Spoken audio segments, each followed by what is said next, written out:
আজি যেনেকৈ মছজিদটো ভৰ্তি হৈছে সদায় যদি এনেকৈ মছজিদটো ভৰ্তি হৈ থাকিলে আৰু গাইছ আজিয়ে যিমান পাৰোঁ সিমান দোৱা কৰি লৈছোঁ একদম কান্দি আল্লাহ বস্তু খুজিছোঁ। সেই guys hello' and welcome back to my another mini blog. আৰু চাহখিনি খাই কিনে বাটত ওলাই আহিছিলোঁ, তাৰে পিছতে দেখা পালোঁ এটা ভাজাৰ বেপাৰী, সেইকাৰণে এতিয়া ভাজাৰ খোৱাক লাগি গ'ল। এতিয়া ধুনীয়াকৈ ভাজা কিনি আনিলোঁ, 10 টকাৰ আনি কিনে বৈধ্যকে খাই দিলোঁ।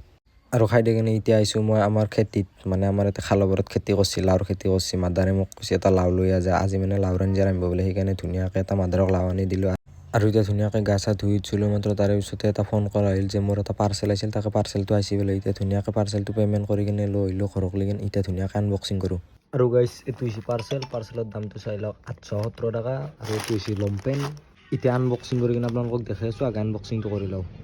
এইটোৱে হৈছে মেইন মালটো, মানে এইটো লংপেণ্ট বেগী, এইটো অৰ্ডাৰ দিছিলোঁ, এইটোতে লৈছে 870 টকা। আসসালামু আলাইকুম গাইছ। আৰু এতিয়া ধুনীয়াকৈ ৰাতি হৈ গ'ল, আৰু এতিয়া যাব আলছোঁ নামাজ পঢ়িব যাবৰ কাৰণে, মানে আজি চবে বৰত না, সেইকাৰণে আজি পূৰা নামাজ পঢ়িব লাগিব, বেলেগ কেইদিনটো নাযাওঁৱে।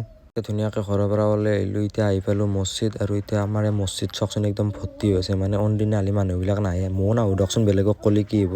এলাৱা দৰকাৰী মানুহগিলাও আজি নামাজ পঢ়িব আহিছে, যি জিন্দগী মছজিদত নাহে। আৰু এতিয়া গাইছ হৈ গ'ল আমাৰ ঈশান নামাজটো পঢ়াৰ কাৰণে টাইম, আৰু এতিয়া ধুনীয়াকৈ নামাজটো পঢ়ি কিনে পূৰা দোৱা কৰি আছোঁ, মানে আজিয়ে দোৱা কৰা টাইম না। আৰু গাইছ এতিয়া চলি আছে মছজিদত মিটিং, মানে এইবাৰ হাফিজ ৰাখিব না নাৰাখে। আৰু ভিতৰত মিটিং চলি আছে, আমি ইয়াতে বাহিৰত আড্ডা মাৰি আছোঁ, মানে ভিতৰত আমাৰ কাম নাই সেইকাৰণে। আৰু এতিয়া ধুনীয়াকৈ আহি গ'লোঁ নামাজ পঢ়িবৰ কাৰণে। আমাৰ আছিক ভাই কিন্তু পূৰা একদম তীব্ৰ গতিত মাৰিছে, নামাজ পঢ়ি আছে, দোৱা কৰি আছে একদম, মানে একবাৰ যদি ৰুকুত যায় উঠিবই পাৰি যায়, মানে বহুত টাইম উঠিয়ে নাই, কি বা কৰি আছে। আৰু গাইছ লাহে লাহে আমাৰ মছজিদটো এতিয়া খালী হৈ উঠিছে, মানে মানুহগিলাই 12টা নাবজাতে ঘৰত গ'ল। আৰু গাইছ এহেঁতেও কিন্তু পূৰা পঢ়ি আছে, মানে একদম পূৰা ধাৰাসাৰ।